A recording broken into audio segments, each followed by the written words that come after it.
Let's try that one again. That's better.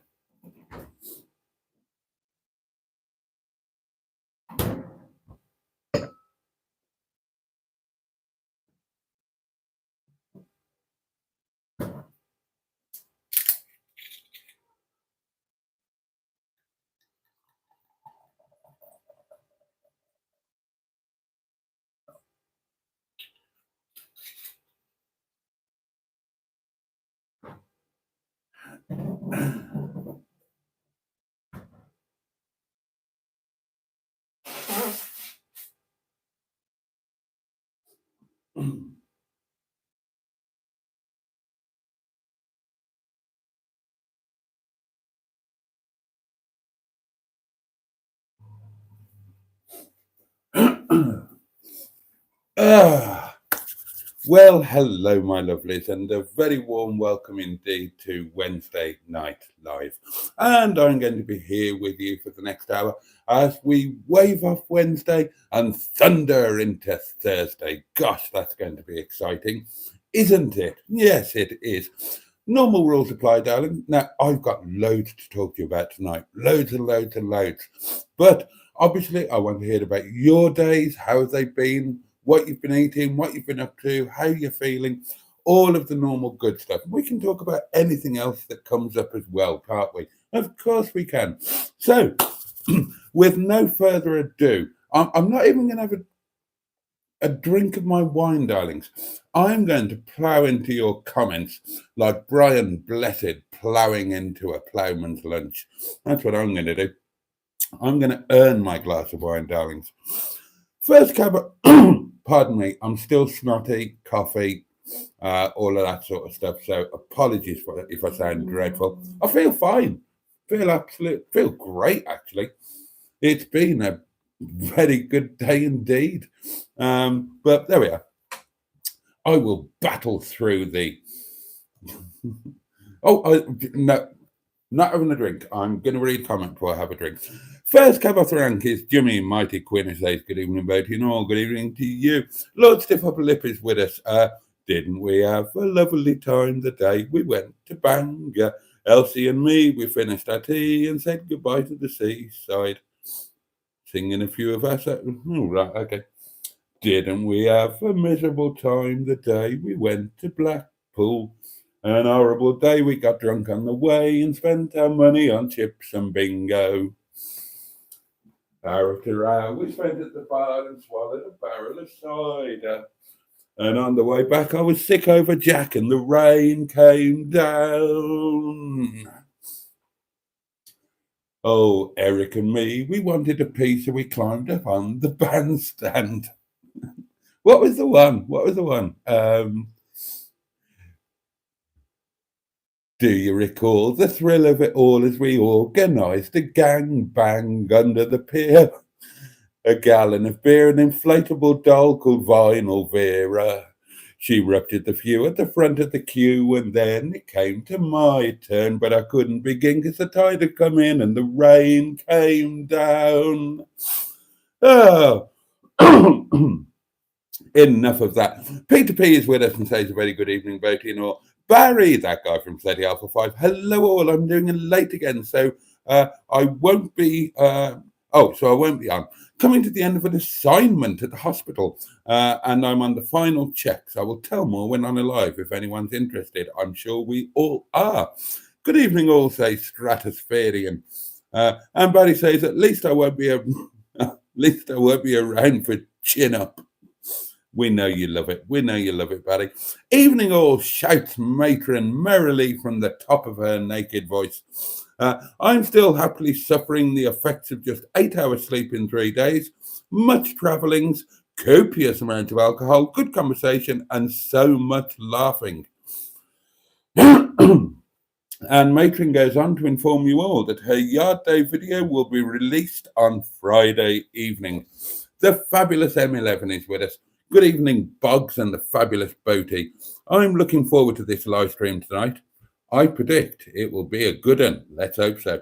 I had a bit of a stressy day, so a pleasant live stream may help me forget.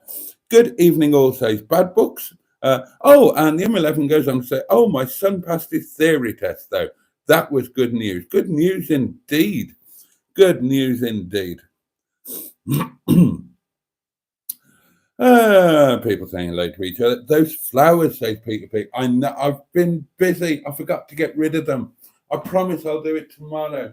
I'll get rid of them tomorrow. Bless them. They do look pretty pants, don't they? And the ones on the windowsill aren't much better. I will get rid of them. I might even buy some new ones. Might have a look in Lidl tomorrow, see what they've got. Cheers, darlings. You're very good health. Bottoms up.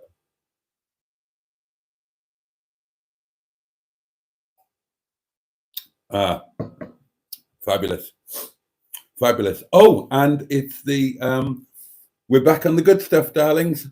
Ooh, we're back on the good stuff. Partly because it is on the offer again, and also because I'm not allowed to say who, but somebody wanted to thank me for some kindnesses and wanted to buy me a bottle of wine that wasn't the cheapest wine, but also wasn't too expensive. So, for those reasons, for the next couple of days, we're back on the good stuff. And that means old Boaty will be having a gasm or two. So, that's another thing that's just gone to make today a rather splendid day. Oh, they're flowers, says the M11. Well, they were once. Chaz Brown is here. Hi all, and Boaty too. Hello, Chaz. Top-notch video today, Boaty, says Peter P. Well, that's very kind of you.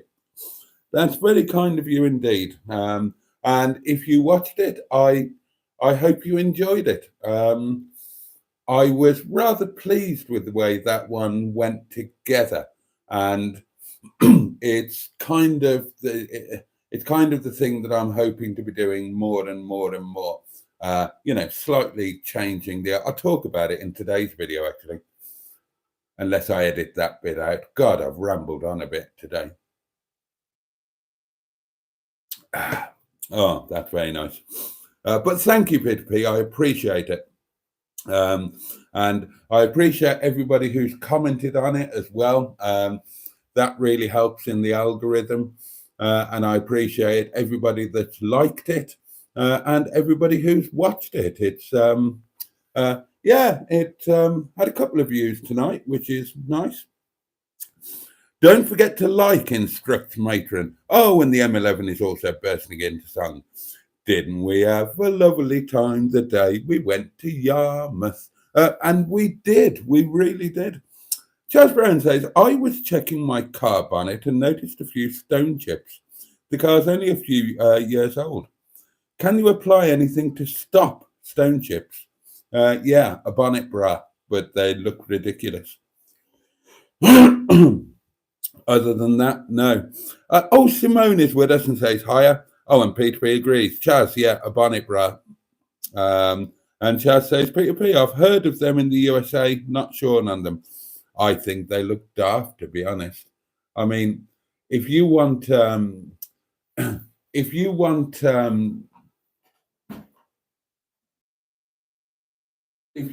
avoid stone chips so that your bonnet looks really nice, what's the point in putting a bloody bra on it? Because then you can't see how nice the paintwork is. I suppose the idea is that if you've got a show car, you take the bonnet bra off when you park up at a show, or you take it off when you come to sell it, and it will maybe have a slightly higher value. Me, I would just take the stone chips. I'm not precious. But each to their own. Each to their own, as the old lady said when she kissed the cat. The good stuff, says Peter P. It is. Hi all, says Batman Rubin. Not been on for a while. Have you been remonetized now? I have indeed, Batman Rubin. I've been remonetized for 1 week, and I'm very glad about it. Oh, and I see that you are a channel member, sir. So yeah, so happily. Oh, I didn't mean to do that. Simone says I was volunteering today. Then I went to the college and finalised my application, which starts on the 24th. Your application for what, Simone? Do tell us. I then treated myself to a Michael Jackson Funko Pop. I've got no idea what that is. Is that a euphemism for masturbation? Not a clue. Hi, Simon, says Jimmy Quinn. Did you check your PayPal? Oh, I'm guessing that is Simone. Hi, Batman Rubin, says Matron. You've been missed. How are you? And I did, Jimmy. Many thanks, says Simone, who also gained another 3 subscribers today. Well done, you. So have I, Simone. I've got 3 today as well. Andrew Buttigieg is with us. Very good evening, Boaty and everyone. And lovely to see you on here, Andrew. Hope you are doing okay, mate. I've a spotty body as you used to be. Simone says bonnet bras retain water. Rust, anyone? Batman Rubin says I'm okay. Had a few weeks off over summer. Now back to the grindstone. That's the way. Hi, Peter P. Peter P says Boaty has a Funko Plop in the morning. It was in the afternoon today. I'm normally regular as clockwork, darlings. Sometime around the 10 to 11 mark. And today, for some unknown reason, it was after 3 o'clock in the afternoon. No idea why. Very, very unusual. I'm a once a day man, and it's almost always within the same hour. So, yeah, no idea. Oh, of course you did, Simone. It's the welding course. You did indeed. And I've caught up with the comments, so that's rather wonderful. So I can tell you about my day and the things that I want to talk to you about. So what's happened today? Well, I went to a charity shop, darlings, and it was a bit disappointing. And it was disappointing for a number of reasons, and I will enumerate them for you now. It used to be my favourite charity shop back in the day. Haven't been for quite a few years. And it was disappointing. One reason it was disappointing was they were playing commercial music throughout the place. It's a huge old place. It's an industrial unit on an industrial estate. But they were piping commercial music throughout. So I imagine I'm not going to be able to use very much of what I filmed, due to the old copyright issues. Another reason it was disappointing was quite a lot of it has now been given over to selling concessions of brand new furniture, which, presumably they get a cut. But it's kind of not what I go to a charity shop for anyway. And there's also a cafe in there now. And there was very little in the way of stuff to rummage through. The second-hand stuff that they did have, the vast majority of it was big furniture. Tables, chairs, 3-piece suites, wardrobes, all of that sort of thing. There was hardly any bric-a-brac or interesting little bits and pieces or crockery or cutlery or hardly any of that to have a rummage through. So that was all a bit disappointing. I need to have my day in Matlock, which I'm going to do next week. I'm going to have a day in Matlock and go around all of the charity shops.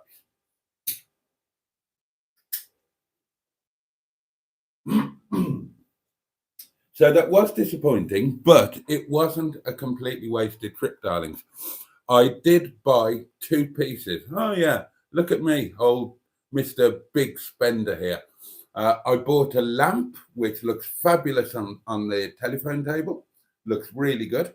And the lamp was 5 of the King's pounds, but it came with one of those really expensive bulbs in it that last forever. So it was like buying the bulb and getting a free lamp. And I also bought an enormous, oh, excuse me, welcome the Maiden Weinberg. I also bought an enormous Art Deco style decorative ashtray. Couldn't resist it. It's a big old piece, but the colours are perfect. It's like green and brown. So it matches all of the green elements of the parlour and the brown wood oaky elements. So I couldn't resist that. And that was £5 too. So yeah, so I spent a tenner, darlings. Oh, look at me going absolutely mad. But lovely pieces, very pleased with them. What else did I do? I edited the video, which you might have watched. I had a very meager lunch because unusually for me, I was getting so carried away with stuff, I forgot about lunch. And it suddenly got to about 2:30, and I thought, lunch, what am I going to do? So I didn't have what I planned at all. I just had what was easiest so I could do other stuff. And I just had some chicken and potatoes and gravy. Just my garlic and mustard chicken with baby potatoes, tossed in butter, mint and parsley, and some gravy. And that was it. It was perfectly pleasant, perfectly nice. But it wasn't what I planned.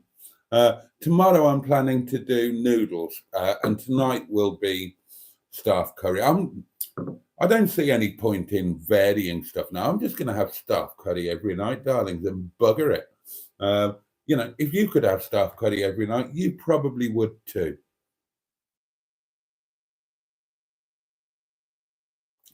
It's not like anybody else is eating it.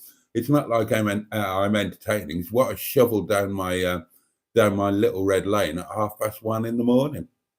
Nobody else sees it. Nobody else needs to know. And staff curry is pretty much the nicest thing you'll ever put in your mouth. I've got an endless supply of it, and it's free. Why would I not eat it every night? So that's what I've been doing, and we'll carry on doing. So there we are. That's up to date on the food stuff. So there have been changes with the telephone table. You'll see them tomorrow. Sorry, I just need to go and open the fridge door. Oh, no, I don't. Oh, hello. Hello. I told you things were strange in the engine room department today, darlings. Yeah, my morning poo didn't happen until gone 3:00, and as I've told you, I'm very much a once a day man. But as I got up then with the idea, I won't lie to you, I thought I'll go over there and break wind. Would you believe it? Mr. Brown is approaching reception. So very, very unexpected, very unexpected. So I very definitely abandoned that thought for obvious reasons. And I guess I know what I'm going to be doing when this live stream finishes. How very unusual. What's going on in the engine room department? Very strange indeed. Now, what else? Yeah. So, changes on the telephone table. But there's been some debate on the telephone table in the comments on the video. And I'm getting my mind swayed again. I'm thinking that the telephone table needs to move to the right as you look at it, nearer to the door, right to the edge of the door.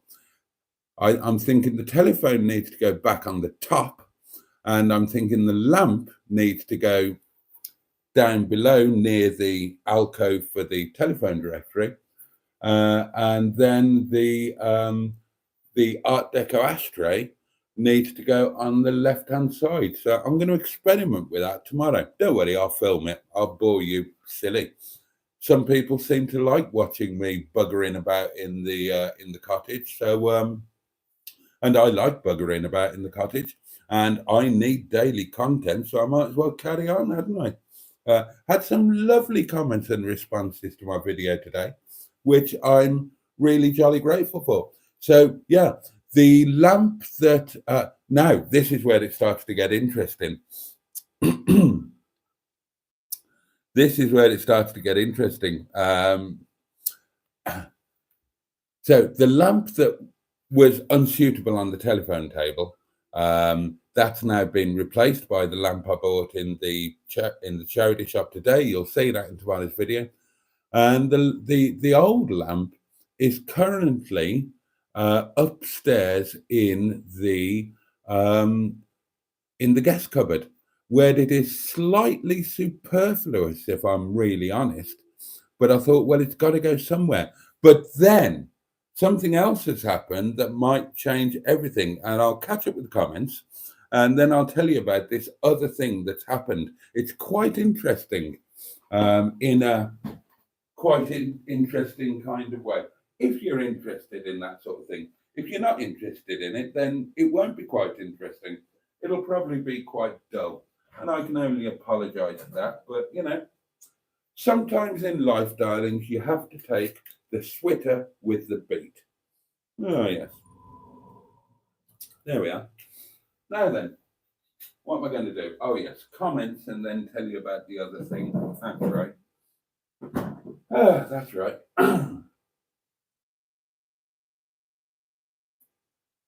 Oh, dear. I'm feeling a little bit tired tonight, but I'm feeling great. I'm feeling really positive about pretty much everything at the moment. Where did I get to? Mark the Vicar has joined us. My daughter doesn't like me referring to charity shops as dead people's old crap. Oh, right. Well, you know, I quite like dead people's old crap. And I hope somebody has my old crap when I turn my face to the wall. Ground floor going up, says Andrew. Matron has very kindly welcomed my maiden wine bud. Oh, Peter P. Now, this is the unanswerable question. Is staff curry nicer than Momo? I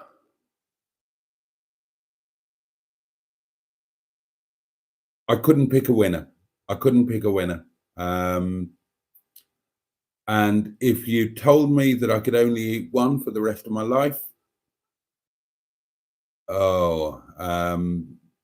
I would say either. Surprise me. I couldn't choose. I can't choose between them. They're both equally wonderful and equally amazing. Is the honest answer to that? Well, actually, I do know which I'd pick. If I could only eat one for the rest of my life, then assuming that the situation is as it is, I would choose staff curry because staff curry is free. Momo, I have to pay for. So, yeah, for financial reasons, but I would choose staff curry. But take that out of the equation, and they are equally fantastic, equally amazing, equally joyful. I really can't separate them, but I will say that they are equally, individually and collectively, the best things that I have ever eaten in my life. And I've eaten at the time, I've eaten in what at that time were 3 of the world's top 5 restaurants. And as fantastic and as amazing as they were, then they're not going to top Momo and Momo chutney or staff curry. That's how good these things are.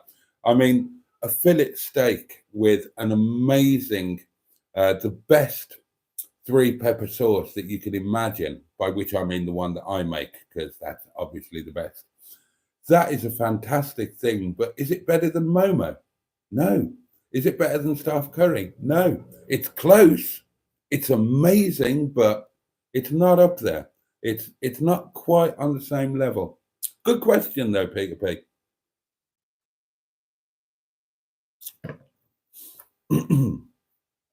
Oh, Christ, says Matron. He shot himself. The train has left the station, says Peter Pig. There was movement in the bunghole, says Andrew.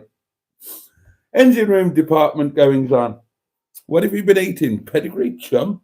No, I don't know what's going on. I didn't know Bonzo the dog was visiting the cottage.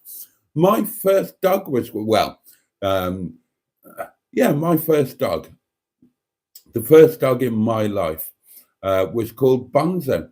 I've spoken about him before.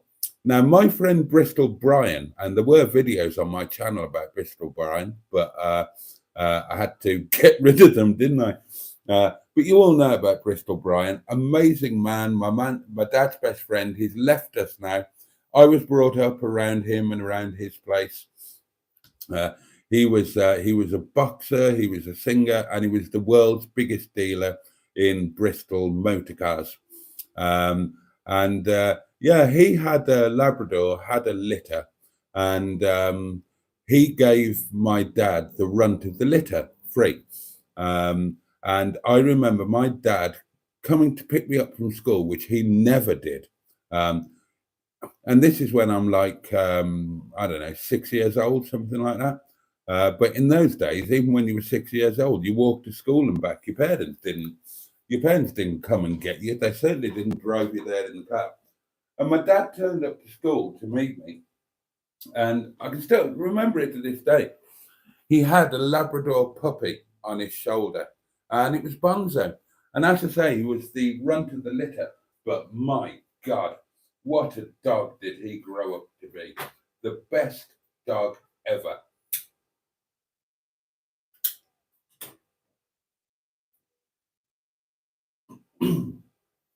Every dog within about a 2 mile radius, he either fought it and won or shagged it and it had puppies. He was a terrible shagger. He was a great shagger, but he was an inveterate shagger, is what I mean. And he was a real fighter, and yet he had the most beautiful nature ever. He was a big, strong dog, but he was lovely. And in those were different days. And he was so safe around children that kids would knock on the door and say, "Can Bonzo come out?" And Bonzo would go out, and the kids would play with him, and he'd have a high old time. And he was so intelligent. You'll think I'm lying. I promise you, I'm not. When I changed schools, and I went from when I was a kid, we had first school, middle school, and high school. I know that it's like a 2-school thing these days. But we had primary school, middle school, and then high school. And when I changed from one school to the other, there was the option of going on the bus, the old free bus pass. I swear to God, this is true. When I started doing that, I don't know how he did it. Bonzo used to come and meet me from school, but he didn't walk there. He got the bus. I swear this is true. All the bus drivers knew him. I promise you this is true. And Bonzo would hop on the bus, get off at the correct stop. He never paid. Meet me from school, and we would walk home together. How he learned to do that, I honestly don't know, but I promise you it's true. And Bonzo lived a long and amazing life. And, it came to the stage where age caught up with him, and there was a massive family dilemma about whether we should have him PTS. And my dad did the most unforgivable thing. I don't think my mother ever forgave him. He thought he was doing the right thing because he knew how traumatic it was going to be. And he got up early one morning, he took Bonzo to the vets, and he had him put to sleep. Now, it was the right thing to do in the sense that Bonds had, it was his time. It was his time. He'd had an amazing life. He didn't have any quality of life left. It was probably it probably happened too late, if anything, but it was his time. But none of us got to say goodbye to him. And Dad thought he'd done the right thing by saving us from the trauma and taking the decision and whatnot, but he didn't. And everybody swore that there would never be another dog. That there would never be another dog. Nothing and nobody could ever replace Bonzo. And it was a bit traumatic the way that it finished. And there never was going to be another dog until, and I know I've told this story before, but some of you might not have heard it. Scroll forward a few years, and I'm back living at home. I'd left home because when Donna and I were deputy managers of Mad O'Rourke's Kipper House, we lived in a static caravan on the car park. But then I was nicked from Mad O'Rourke. Well, we both were. We were poached, and I went to run a little chain. Well, I went to run a pub that was one of a small privately owned chain of 4 pubs, and so I managed the first pub, did very well. I then moved on to the biggest pub in the chain, and then I ended up running the chain. But at this point, there was no accommodation with any of them. So I'd moved back home. So at this point, I'm in the second pub, the big pub restaurant. It's been knocked down now. I went back to see it a couple of years ago, and it's not there anymore. It's all houses. But it was the Red Lion in Asteroid Bank. But I used to run the Red Lion in the place near Asteroid Bank, and I can't remember what the hell it's called. So I went from the little pub to the big pub because I'd turned that one around. They wanted me to turn the big one around. But on my night off, so you're with me, I'm running the big pub. I used to run the little pub, Hunt End, the Red Lion at Hunt End. That's right. And I'm back living at home because there was no accommodation with the pubs. So on my night off, I went back to the Red Lion at Hunt End to say hello to all my old friends and customers, catch up with everybody, see how everything's doing, catch up with the guy who was then running the pub, see if he needed any help with anything or anything like that. And it was a very old pub. And I'm in there, I'm having a good old drink with all of the lads, etc., etc. And I need to go out for a wee, don't I? And very old pub, it was outside loos, separate building. You walk through the yard at the back of the pub to get to the loos. And there was a dog on a chain out there, a huge, terrifying looking German Shepherd. But he wasn't aggressive. In fact, if anything, he looked terrified. And I went to him. I love dogs. I'm a dog person. I prefer dogs to people. And dogs generally like me. And so I went to this dog, and he was frightened. And I gave him a bit of love and attention, and he seemed very grateful. And this went on over the night. I went to the loo every now and then, and I started chatting with the locals who I'd known, I'd known and trusted, and they're all saying, "It's a disgrace what he does with that dog. It's an absolute disgrace. He's treating it really badly. He's trying to make it really vicious. And it's a lovely dog, and he does this and he does that, and you know what it's like. And I'm having a few pints." And I'm just getting angrier and angrier and angrier because I totally believe them. And the evidence is there with the dog. And they're saying things to me, and I'm going back out to the loo, and I'm having a look at the dog, and I'm, gauging how he reacts to stuff. And I'm looking for any marks or anything on him from when he's been beaten. Only a very young dog as well. Huge, but he was fully grown, but he was only just fully grown, if you know what I mean. So not an old dog, a very young dog. And the night went on, and I just got angrier and angrier and angrier.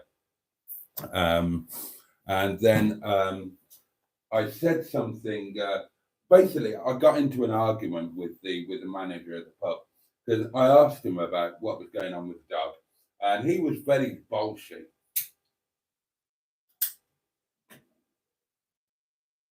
Very bolshy indeed, and he was kind of saying, uh, my dog, yeah, mind your own business. My dog, I'll do what I want. I'll toughen him up. He's too bloody soft. He's supposed to be a bloody guard dog. He's supposed to be protecting this place, and all he does is, and he's going on and on. And I'm saying, so do you do this and do you do? Yes, I do. I do. It's the only way to toughen them up. Blah blah blah blah blah blah. He's going on and on and on, and eventually, I just snapped, and I went out the back. I unchained the dog and went back into the pub with the dog, and I said, "I'm taking him. You are not fit." I said, "You're the fucking." I said some bad things, and I said, "I'm taking him." He said, "You're not taking him." For a start, I paid for that dog. He cost whatever it was. I can't remember how much it was. And who do you think you are? I'm going to do this and I'm going to do that. And he was going to beat me. He was going to beat me all around Worcestershire. This guy, and I hit him. I just had it. I just had enough. I held the dog with my left hand and I hit him with a right cross.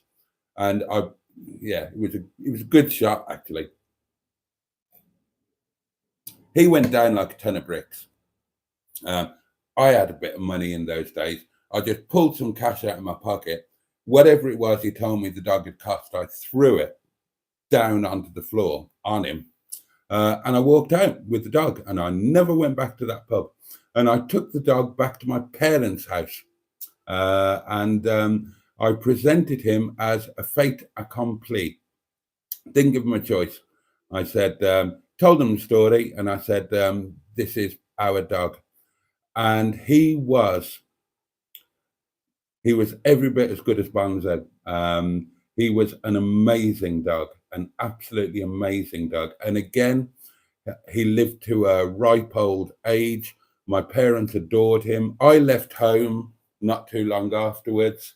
But Kaz, we called him Kazan after a short story called Kazan the Wolfhound. So his name was Kazan. We called him Kaz. And he was just the best dog. My parents adored him. He adored them. But bizarrely, he was always my mother's dog. Always my mother's dog. Now, I rescued him and fought for him. My father walked him 3 times a day and fed him, but he was always my mother's dog. He adored my mother. Absolutely adored beyond words. And again, he lived to a ripe old age, the full extent of a German Shepherd's age. And my father learned his lesson because 15 years on, whenever it was, and by then I would have been well into my 30s, Kaz's time came, and my father this time did the right thing. And he got the vet to come out to the house. And my mother got on the floor and cradled Kaz in her arms when, God, I'm getting emotional now talking about this. She cradled him in her arms when the vet did what needed to be done. And so there you go. Dad learned his lesson on that one. Oh, dear. Oh, this was supposed to be a cheery bloody live stream, wasn't it? Sorry about that, darling. Don't know where that came from. I'll get back to your comments now, and then I'll tell you what I was going to tell you about. Or did I already tell you about that? No, I don't think I did. I can't remember what I said now.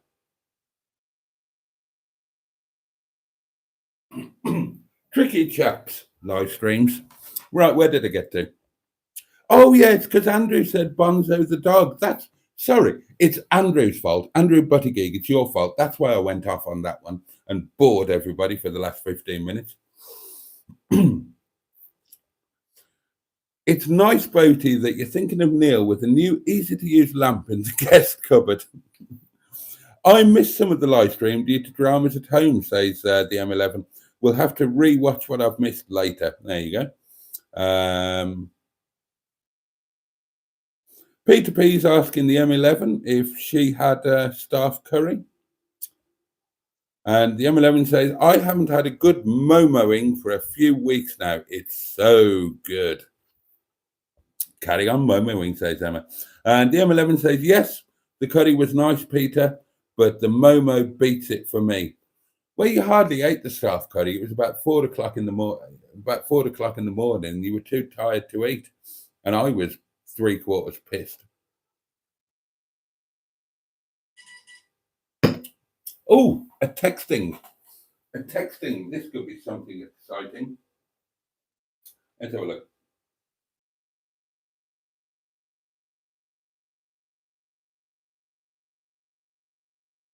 Oh, now then. Okay.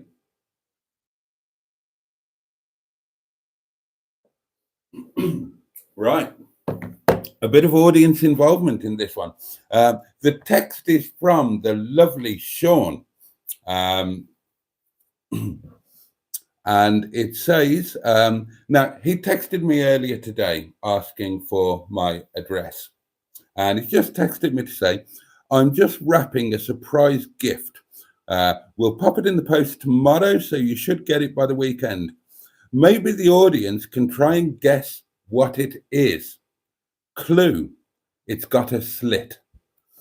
So, there you go. There you go. Does anybody want to hazard a guess as to what is going to be winging its way to Windy Bottom from the Runza Valley that has a slit? Oh God, I dread to think what you lot are going to think about this. Oh. But I want to tell you about the other thing as well. So let me get through the comments.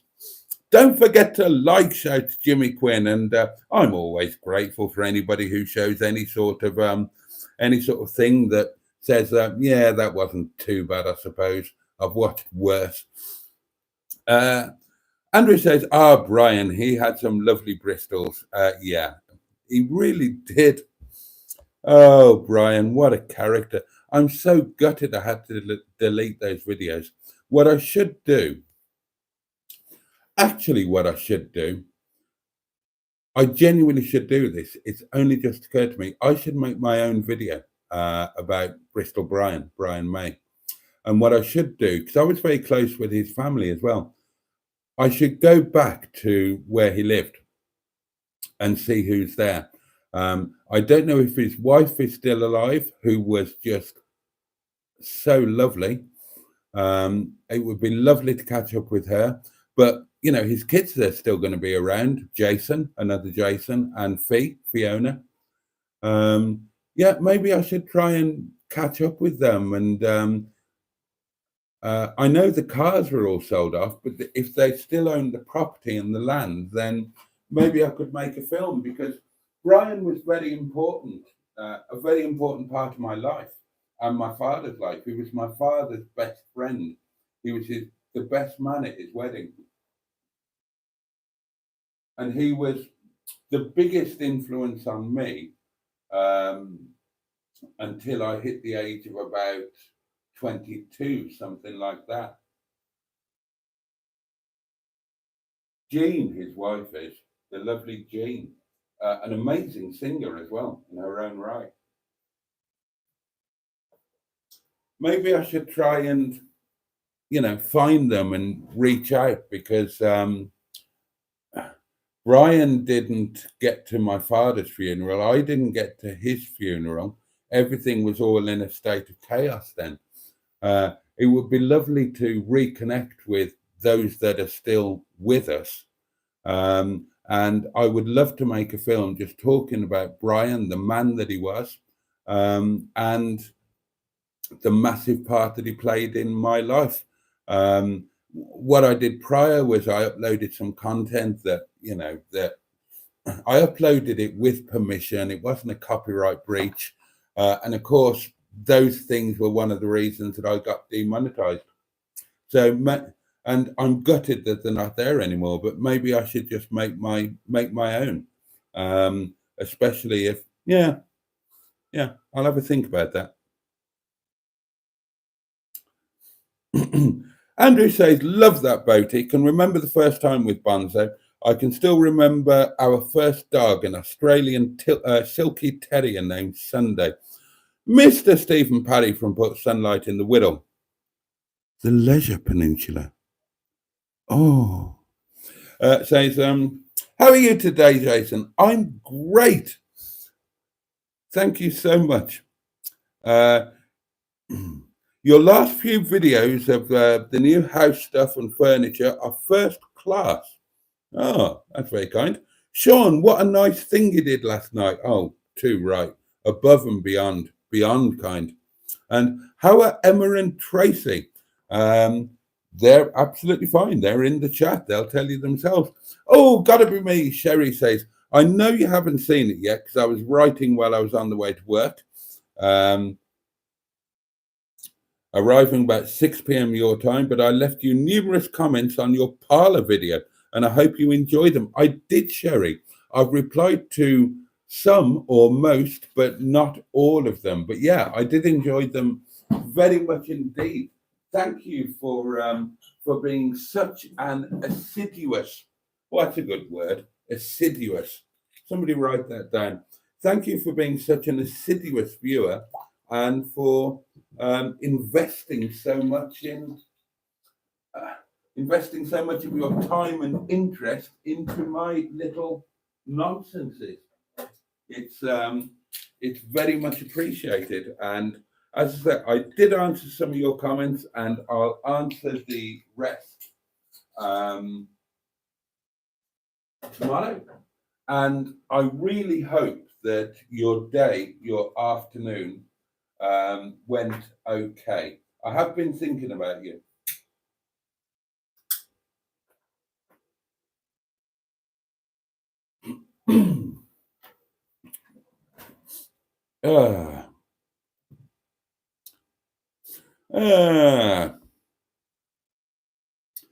Matron is catching Mr. Parry up on how she is. Nice story about Bonzo, says Jimmy at 500. I was gutted when our dog had to be put to sleep. Oh, it's awful. It's the worst thing ever. She was 21, though, and her kidneys went, the poor thing. My lovely Sally. It's heartbreaking, isn't it? It's heartbreaking. And that's the tragic thing, that dogs have a different life span. Same with cats. They have a different lifespan to us. And from the moment that you take a cat or a dog on, or they take us on, then the chances are that moment is going to come, and it's beyond heartbreaking. I've never got over all of the animal friends that I've lost, and I don't think I ever will. I choose to believe in the Rainbow Bridge. I know it's not true, but I choose to believe it anyway. And I choose to believe that when we turn our faces to the wall, then at the Rainbow Bridge, all of those that we furry friends that we loved will be there waiting. I can't talk about this because this will make me cry. And I went down this road before. It's what annoyed General Cheeseburger. That was the night that he buggered off. And I can't talk about it because I genuinely will cry. I've coped with the loss of my parents and my siblings and my family. I'll never cope with the loss. Oh, no. No. Moving on. My first dog was Snowy the Staffy-Bull Terrier, says by Books. Had Staffies ever since and currently on number 4. I'd love to have a dog or a cat. I would genuinely be happy with either. I can't have a dog because I don't have an enclosed garden for them to run around in, and I'm out of the house too much. It wouldn't be fair. And I can't have a cat, or I feel I can't have a cat, because I live near the main road, and I feared it would end up being squashed. Um, one of the neighbours has multiple cats, and but they did lose two to the main road. Although to be fair, those were cats that lived elsewhere before, and they might not have understood about a main road. If a cat adopted me, if a cat just turned up and moved in, I would welcome it. I would absolutely welcome it. But that would be the universe telling me that it was okay to have a cat, and that the cat would know the Green Cross code. I won't go out and get a cat because the guilt would be too much if they met their end on the main road there. Oh, and also, if they got broken or if they got ill or anything like that, I can't afford the vet bills, which again would be, unfair. So I would love to have. I'd love to have a cat or a dog, but not going to be possible for the foreseeable.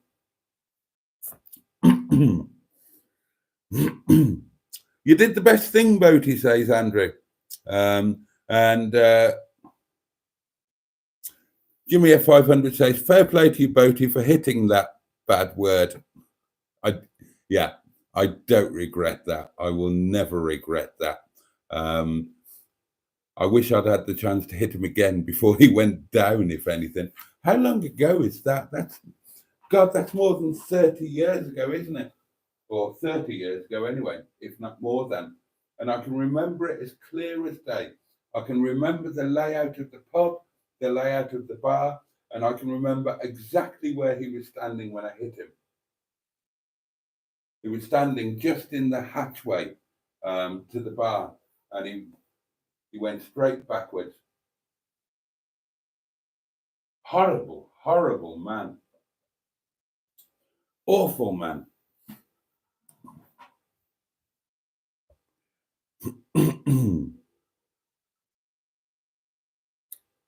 Dogs make the best people. You lot accepted, says Andrew. Sorry, everyone. No, I agree. Yeah. Normally speaking, if show me a group of people and a dog, and I'll gravitate towards the dog. And I always trust dogs as well. And as I say, dogs just seem to. I always think that dogs get a sense. I think that dogs can. I think dogs play a constant game of nice man or wrong'un, and they're really good at it because they always seem to know. Like I've had exes who've had dogs, Lisa, Maggie, Boo, of course, and they've all had partners or boyfriends or whatever, and their dogs have hated them, absolutely hated them, but they've always really loved me. And I think dogs can get a sense of whether you're a decent person or whether you're an absolute shower, an absolute rotter. And I love dogs. Dogs tend to like me, and I always inherently trust them.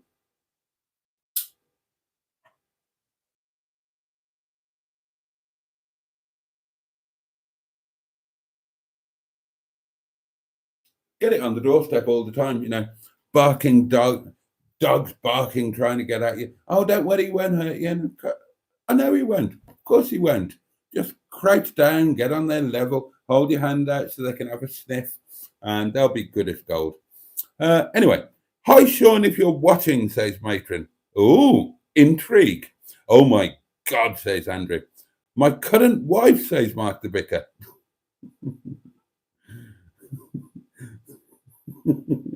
And Matron says, Mark the Vicar, so your previous ones were slit less? A Royal Mail box, suggests Andrew. Oh, I see. We're guessing what Sean has sent me. Oh, dear.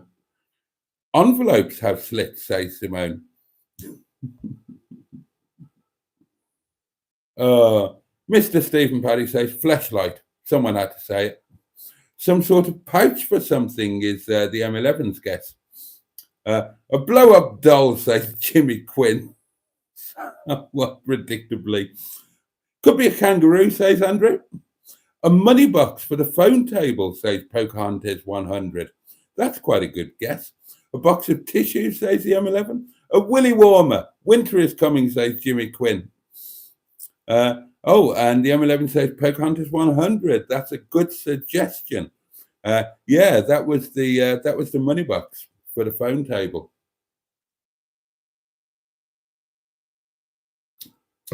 That is quite a good guess, actually, isn't it? That is a good guess because that would be because we used to have them, didn't we? People used to have on the phone table. There used to be a money box with a slit, and if you used the phone, you were supposed to put the money in it, weren't you? Ah, interesting. A wide slitted toast rack, says Simone. Oh, and hello, Pocahontas 100, by the way. I can't read that out. Breeze was almost 20 when she passed, says Simone, and I miss her dearly. Oh, bless you. I feel that pain. Andrew says, I miss all of our woof woofs. Yeah. I can't read that one either. Find a cat that's more used to being inside, says Andrew. Jimmy Quinn says, Boaty, I've got a cat and a dog, and insurance for both is 230 quid a month. Bloody hell. 230 quid a month. Pocahontas 100 has got a golden Labrador. Mark the Vicar says, 230 quid. Jeez. Luckily, I don't let mine drive. Breeze peed on my ex, says Simone. She knew Tanya was a wrong one. And Peter P says, cats know these things. Yeah, cats as well as dogs. Definitely. And Andrew agrees. Cats are good at reading people. The M11 says, Boaty, you've got a pet spider who has adopted you. As it's human. Yeah, I am that spider's human. And a ghost. And a lemon who keeps on appearing on occasion. Indeed. Very true indeed. Right, now, I've caught up with the comments, so I can tell you about, and it's almost time to go, but I can tell you about the thing that I wanted to tell you about. So I will do now. Right, okay.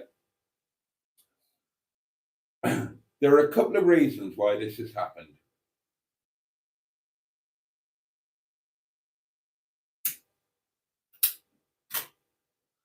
Somebody left a comment on my video today. And when I say somebody, it was Chef Daniel, who has been a very, very long-term supporter of the channel. He was one of my very first channel members. And clearly he's still watching. And he watched today's video of the new little, quirky cupboard thing. And he said, what you've got there, sir, is a Chinese elm side cabinet. And he said, you will be amazed at how much they are worth. He said, but the financial value is of no significance. It's a beautiful piece. And I thought, really? Blimey. So I had a look, and I had a look on eBay. I typed those words into eBay, and I had a look, and sure enough, it looks like that's what it is. It looks like it's a Chinese elm side cabinet. And in terms of value, there weren't that many on eBay, so it's a bit difficult to tell. But the nearest one that I could find of very few offerings, there was a pair on there on eBay for £2,000 for the pair. But I'm sure that he's right in what he says it is, because I looked at some of the offerings, and that very unique lock arrangement on the front is clearly this Chinese design thing. So it looks like that's what I've got. It looks like my quirky little thing at the foot of my stairs is potentially a rather valuable on trend according to the eBay listings. Genuine bona fide antique piece. So yeah, that was a bit of a surprise, and it just got me to thinking that I'm not thinking about profiteering or anything like that, but it does change your perception of things when you discover that they're potentially a genuinely sought after, valuable antique piece, rather than just a bit of crap off Facebook Marketplace.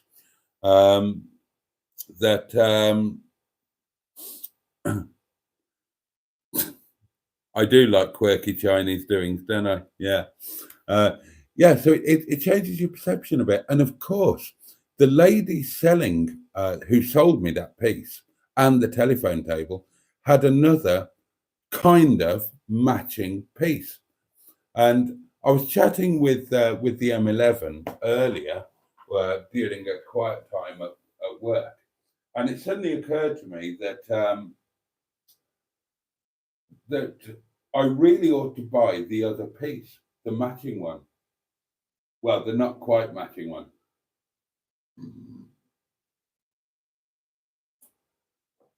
Not necessarily because it's more valuable than I would be paying for it, but because they were a pair.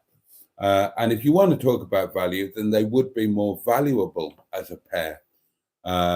And they just really ought to be together. So I messaged the lady tonight and said, "Have you still got the other one?" And I said, and she said, "Yes."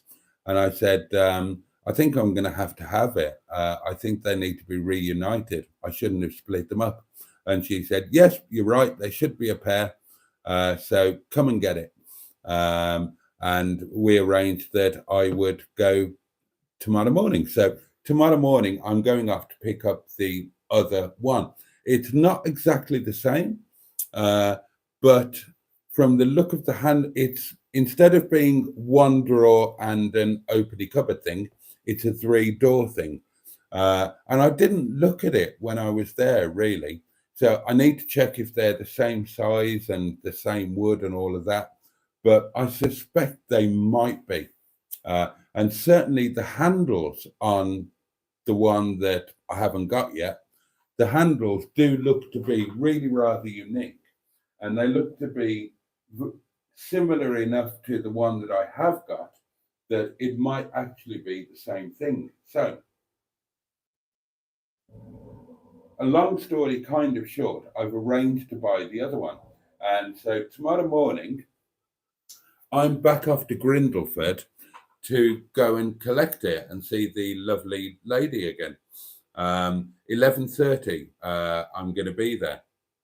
I was planning just a day of being totally at home, catching up with home admin, household chores, washing up, laundering bedclothes, all of that sort of thing. But I'm I'm heading off to Grindleford tomorrow morning, and I'm going to collect it. And then I will potentially have the pair. But then the question is, because if they are what Chef Daniel said that at least one of them is, and the evidence looks like it is, then it would be kind of criminal for them not to remain a pair. And they would have been bedside cabinets. So they kind of need to be together. And so that's what I'm going to do. I'm going to go and collect it tomorrow morning. But then there's the question of, what do you do then? I'm not planning to go on Antiques Roadshow or flog them on eBay for however much they'd go for. I mean, maybe they'd be worth more than £1,000. But no, that's not the plan. It's just knowing that they are potentially desirable and whatnot. And they were probably designed as bedside cabinets, and they're probably, from what I could tell, they're probably late 19th century Chinese, then they need to stay together, don't they? If they're worthless junk, then whatever. But for the sake of a few quid, and it really only is a very few quid. You know what I paid for that? It's nothing. So I'm going to go and get the other one, and then I've got the pair, and then whatever, we'll decide what to do with them in. But in the short term, I'm not blessed with storage areas here in Windybum. What am I going to do with them? And I was thinking about that when I got home tonight. And I think a short-term solution might be, and I'll put this in the video and you can all weigh in. I think maybe the both of them need to go at the bottom of the stairs. And I had a quick experiment with the cheap little crappy table that was at the bottom of the stairs, and potentially could have been at a jaunty angle. And that could, and this is where it factors into the stuff I was saying before, that will fit neatly down the side of my organ, my mighty organ in the front parlour. That would fit down the side of the mighty organ. It would hide, it would fill a little gap. It would hide the arguably slightly unsightly plug socket. And it's right by a plug socket. So the old lamp that doesn't work on the telephone table at all and isn't really needed in the guest cupboard, the old lamp could go down there on the little table, down by the side of the mighty organ, and provide illumination in that element of the parlour. So then the parlour would be equally lit around. So that's what I'm kind of thinking of doing. And there you go. That was what I wanted to tell you. So that's a little bit exciting, isn't it? The idea that your Facebook marketplace bargain might actually be something really quite worthwhile. And I'm genuinely not thinking about profiteering or the value or anything like that. I bought the piece because I love the piece. And I had no idea about anything like that until I read the comment and then looked on eBay and thought, oh, yeah, that could be what it is.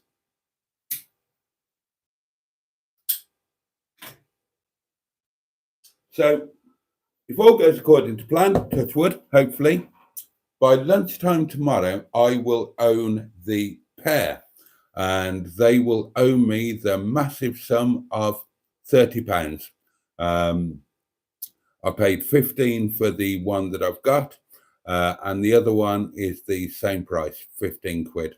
So, you know, I'd be mad not to do it, wouldn't I? I think. And then we'll decide what to do, where they're going to live in the meantime. I did think that if and when the Airbnb starts, they could actually go back to being bedside cabinets, rather bloody expensive ones, potentially. But what a fabulous, what fabulous pieces they would be for like your premier room in your Airbnb, a genuine bona fide antique piece. So yeah, it's just made me think a bit differently about them, and I'm going to do a little bit of research and find out how I can treat them, or I don't know, the equivalent of a machine mop on a car, and get them all looking a bit more bright and shiny and loved. But yeah, that's just an interesting little tweak in the road of this last week of improving the front parlour and buggering about with Facebook Marketplace and furniture. So quite intriguing, isn't it? So there we are. So that's what's going to be happening tomorrow. I'm going to be back off to Grindleford, and I'm going to be collecting yet another piece of furniture. And they might, even if they don't look right, they might just both have to go at the bottom of the stairs, because they've got to go somewhere. I don't have space here. It's It's not a small cottage, but it's not huge. And then the little table can either go down the side of the organ, or it can go down the side of the wine stand, or the side of the armchair. Maybe the lamp could go on it by the organ, put a bit of illumination there, and maybe that'll all work out. But at the end of the day, it'll give me some content, if nothing else.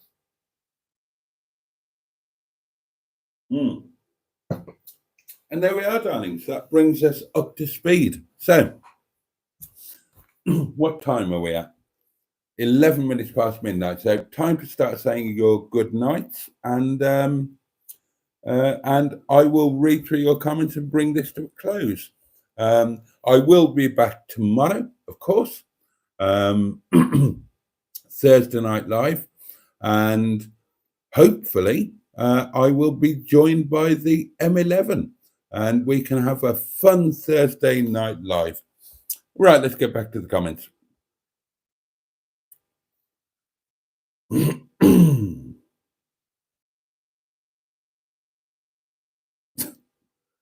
I'd say pet sheep, says Master Vicar, but I see the one in the pile that looks a bit undernourished. That's a reference to my sheepskin rug, of course. My sheepies, who I love, are in the fields out there. And now you've mentioned that, of course, now I'm feeling guilty about having a sheepskin rug. Oh, dear. And Master Vicky goes on, my current wife is Chinese, and also she has the same lock on her underpants. Well, must be a different breed of Chinese to my three. I've had 3 previous Chinese fiancés, and I can assure you that none of them had a lock on their underpants. Anybody who knows anything about Chinese madam would know that the opposite is in fact true. But of course, they were fiancés rather than wives. Maybe it changes when you actually get married. Maybe that's when the lock goes on.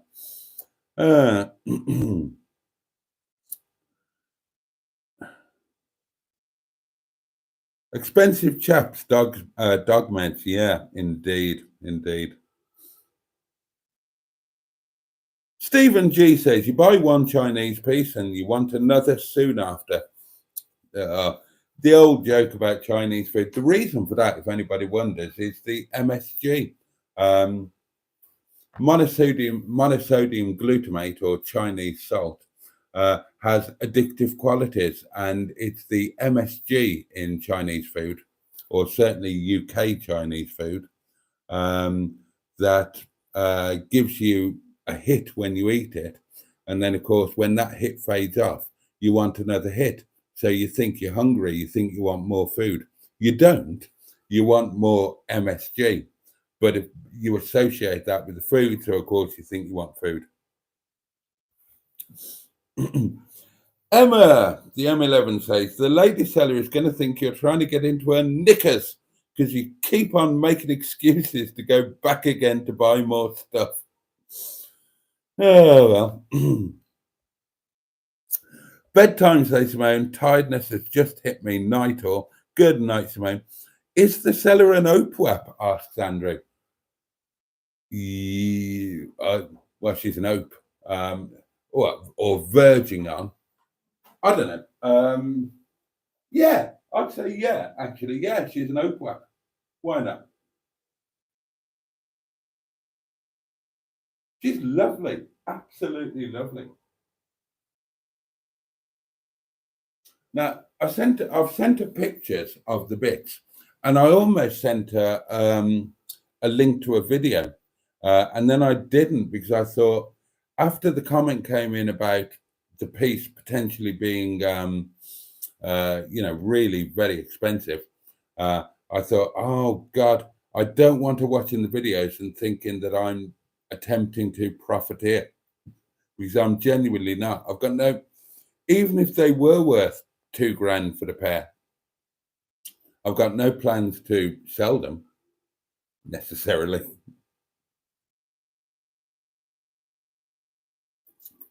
it's just nice to know, isn't it? It's nice to know that something that you've got is a nice thing. Well, it was a nice thing because you liked it, but I guess that gets an extra little element of sheen if you know that it's a generally sought after thing. Anyway,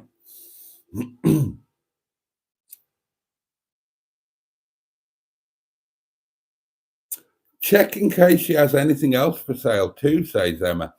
She may have a piece she's assumed you're not interested in. She pretty much showed me all round the house. I mean, there was a lamp that I would love. It needs about 3 people to lift it, and she wants 65 quid for it, which is beyond my limited means. And I'm not 3 people, so I couldn't lift it. But I will have another look tomorrow morning at the other things because, um, clearly, well, you never know, do you? So I will look again tomorrow with fresh eyes. Boaty, if the lady's got money, marry her, says Jimmy Quinn. And Emma says, the lady will have money soon, Jimmy. Boaty's money, not bloody much of it. People are saying good night to Simone. Oh, God, Peter P. Dazzle her with a patented side shuffle and ram. Yeah, and fall off.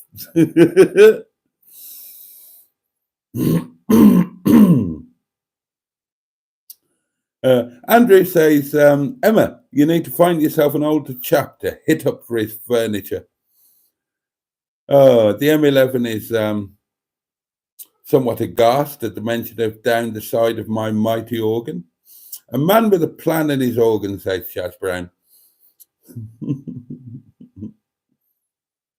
And Peter P says, Andrew, I think she's already found one at Windy Bum. And indeed, Emma says, Andrew, I'm going to keep on hanging out with Boaty in the hope of inheriting all of his furniture in his will.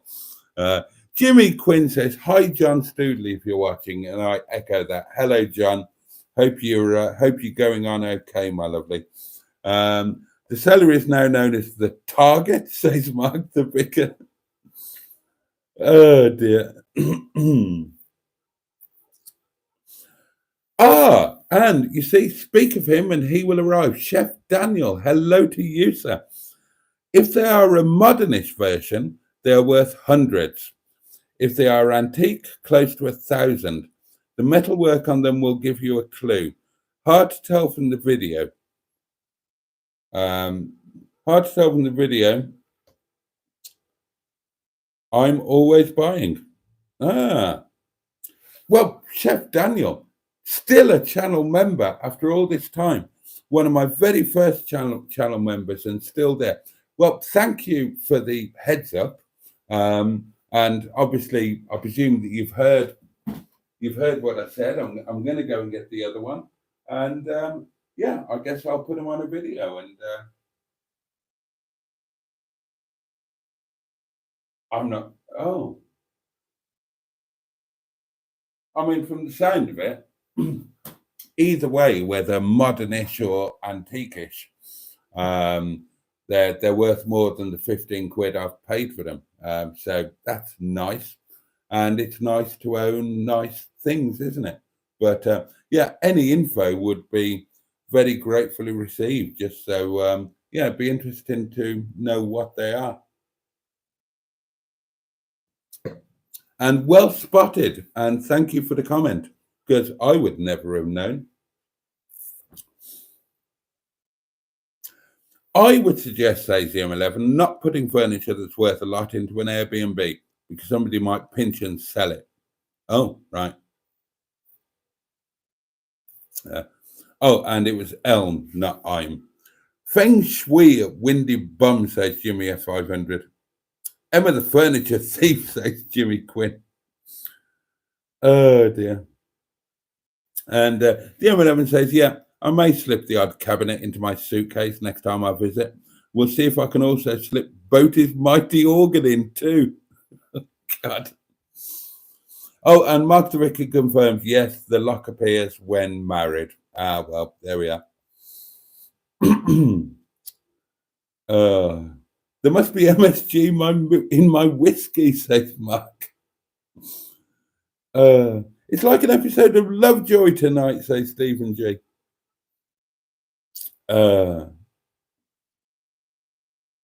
Oh, and the M11 says, yeah, I'd be gutted if I sold a bit of furniture and the buyer sent me a video that revealed that it was worth a lot of money. To be fair, she did say to me, actually, yes, she did. I'd forgotten about this. I didn't mention it. Um, she did say something along the lines of, you could always resell them. They might be worth more than you're paying, or something like that. And she said it about a couple of pieces.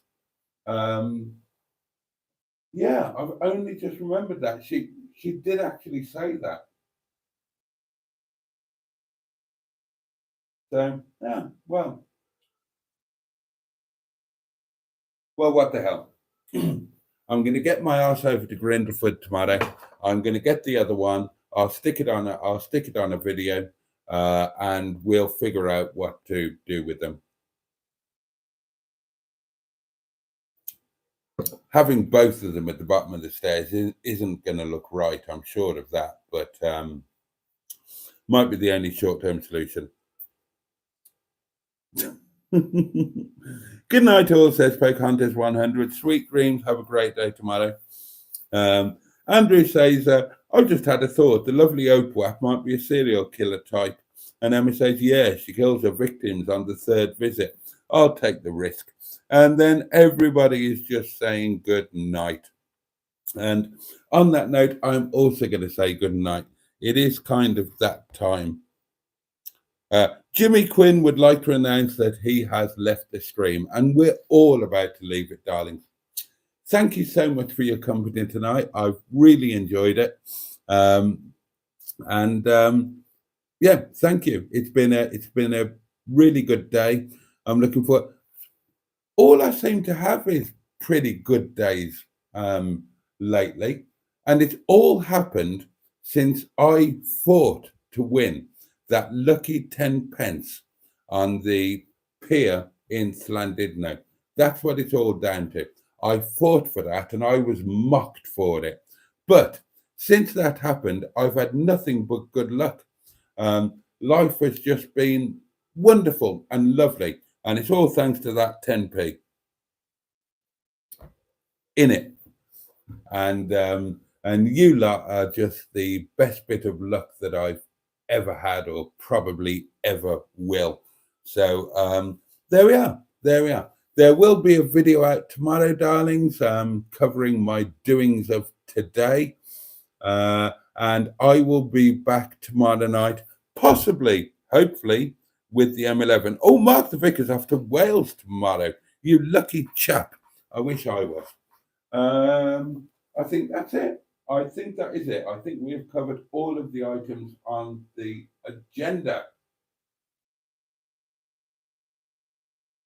So, catch up with the video tomorrow. It will go out to channel members as soon as I've finished it and uploaded it. And it will go out to everybody else in the 1919 slot. Quite right, Emma. If anybody wants to watch a video of Mr. Boaty winning his lucky 10p, check out her channel. It is indeed on there. So yeah. So video out tomorrow. Please join me and possibly Emma tomorrow night for Thursday Night Live. Oh, bloody hell, Jimmy. Oh, thank you. Oh, bless him. Jimmy has just PayPal'd some September to December channel subs, but the PayPal channel subs in advance, and that has covered the cost of the cabinety thing tomorrow. So, oh, bless you. Thank you so much. Anyway, there we are.